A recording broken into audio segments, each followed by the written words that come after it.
Gələn il vətəndaşların pensiya kapitalı 6% artacaq.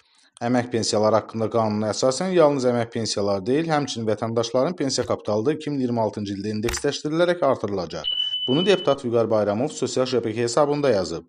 Onun sözlərinə görə həmin qanunun 29.1.1 maddəsində qeyd olunur ki, sığorta olunanların fərdi şəxs hesabının sığorta hissəsində qeydə alınan pensiya kapitalı ildə bir dəfə istehlak qiymətləri indeksinin illik səviyyəsinə uyğun olaraq indeksləşdirilir.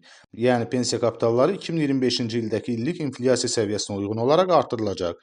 Pensiya kapitalı nə qədər artırılacağına gəldikdə isə Mərkəzi Bank 2025-ci il üçün inflyasiya proqnozuna yenidən düzəliş edib. Mərkəzi Bank da bu il Azərbaycanda qiymətlərin 6% artacağını proqnozlaşdırırlar. Dövlət Statistika Komitəsinə görə bu ilin ilk 9 ayında istehlak qiymətləri indeksi 5,7% olub. Bu o deməkdir ki, mövcud qanuna əsasən Mərkəzi Bankın proqnozundan kənarlaşma olmazsa vətəndaşların pensiya kapitalı təxminən 6% artırılacaq. O vurğulayıb ki, bu halda əgər vətəndaşın 50.000 manat pensiya kapitalı varsa, onun vəsaiti gələn il təxminən 3.000 manat artırılacaq.